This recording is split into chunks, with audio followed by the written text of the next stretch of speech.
Ungkap terkait masalah lingkungan, Wahana Lingkungan Hidup Indonesia (WALHI) sebut pemindahan ibu kota negara (IKN) ke Kalimantan Timur (Kaltim) bisa menambah problematika baru.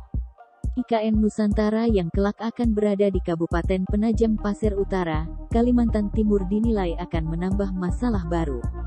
WALHI menilai pemindahan ibu kota negara ke Kalimantan bukanlah penyelesaian dari permasalahan yang terjadi di Jakarta saat ini. Justru yang saya khawatirkan adalah hanya memindahkan permasalahan yang ada Jakarta ke Kalimantan dan bisa menambah problematika baru, kata manajer kajian hukum dan kebijakan Satrio Manggala dalam diskusi publik bertajuk "Pindah Ibu Kota Untuk Siapa?" mengupas dampak pemindahan IKN secara daring, Minggu, 24/4. Dilansir dari kontan.co.id, Satrio menjelaskan bahwa beberapa lahan konsesi bekas pertambangan di lokasi calon ibu kota masih terdapat sekitar 95 lubang tambang yang perlu direklamasi. Bekas lubang tambang yang belum direklamasi cukup berbahaya sehingga tidak disarankan sebagai tempat tinggal penduduk atau kawasan usaha perkotaan. Lebih lanjut, tentang daya dukung dan daya tampung lingkungan, khususnya soal air, Satria menyebut di kawasan calon ibu kota berdasarkan dokumen kajian lingkungan hidup strategis KLHS bahwasanya baik air permukaan dan air tanah kurang mendukung ketersediaan air bersih. Selain itu soal konversi lahan hutan menjadi perkotaan dapat berdampak buruk pada beberapa habitat dan satwa. Jadi kuncinya bahwa kami menilai sebaiknya permasalahan Jakarta harus diselesaikan bukan ditinggalkan begitu saja. Keputusan menempatkan ibu kota ke Kalimantan Timur juga tanpa melalui partisipasi publik di mana UU Nomor 3 Tahun 2020 itu terbit dengan waktu pembahasan 42 hari, tambahnya. Bahkan pembahasan bersama masyarakat hanya sekitar 17 hari dan itu dianggap sangat singkat untuk penetapan UU. Sehingga yang menjadi pertanyaan adalah mengapa peletakan lokasi ibu kota di Kalimantan Timur dan mengapa harus diputuskan secara terburu-buru, tanya Satrio. Satrio khawatir pemindahan IKN akan merusak ekosistem mangrove yang ada di Teluk Balikpapan. Rencananya teluk tersebut akan menjadi pintu depan IKN, di mana terdapat ekosistem mangrove dan menjadi mata pencarian sekitar kurang lebih 10.000 nelayan. Itulah yang menjadi catatan dari masyarakat sipil. Dan terakhir yang paling kita khawatirkan adalah efek domino dari efek pembangunan IKN, tutur Satrio. Dirancang sebagai New Smart City, Kemenkominfo sebut IKN Nusantara jadi kota cerdas yang nyaman. Dirancang sebagai New Smart City, Kemenkominfo sebut IKN Nusantara akan jadi kota cerdas yang nyaman. Pembangunan di ibu kota negara IKN Nusantara akan dirancang menjadi New Smart City. Kementerian Komunikasi dan Informatika Kemenkominfo mengambil langkah strategis untuk mewujudkan ibu kota negara IKN Nusantara sebagai New Smart City dan wadah ekosistem Super Hub sebagai pusat teknologi digital tingkat global. Hal itu dikatakan Menkominfo Johnny G. Plate dalam acara diskusi Digitalk bertema peluang digital di Ibu Kota Nusantara, yang dilakukan secara virtual dari kantor Kementerian Kominfo, Jakarta Pusat, Jumat, tanggal 22 April tahun 2022. Johnny menyatakan upaya pembangunan Smart City di IKN ditargetkan akan memberikan dampak positif untuk 3 indikator utama kemajuan pembangunan ekosistem digital. Pertama, peringkat sangat tinggi dalam Indeks Pengembangan Pemerintahan Digital atau E-Government Development Index dari United Nations.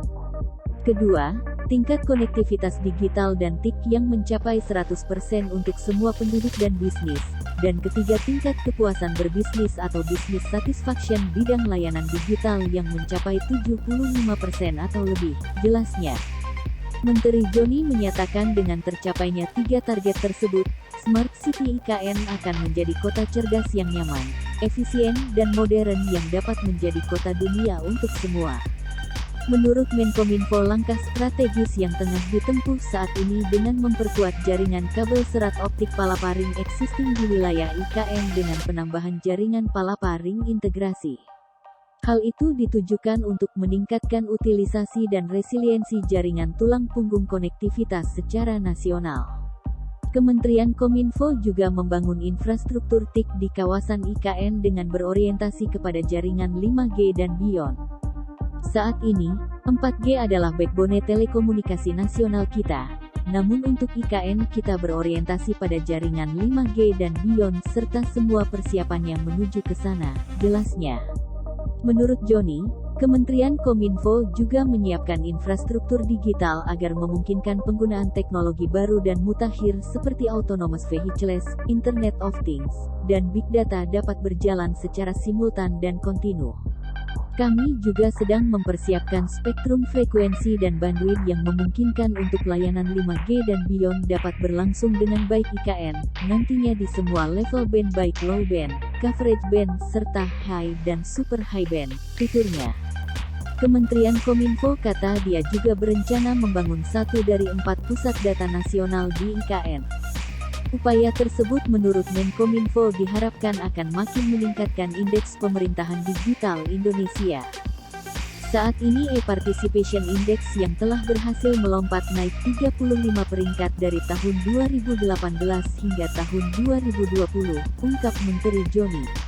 Menkominfo menyatakan akan melakukan pendampingan dan evaluasi terhadap penyusunan blueprint pembangunan Smart City di 6 kota dan kabupaten di kawasan IKN melalui gerakan menuju Smart City. Adapun ke-6 kabupaten dan kota tersebut antara lain Kabupaten Kutai Barat, Kutai Kartanegara, Pasir, Penajam Pasir Utara, Kota Balikpapan, dan Samarinda.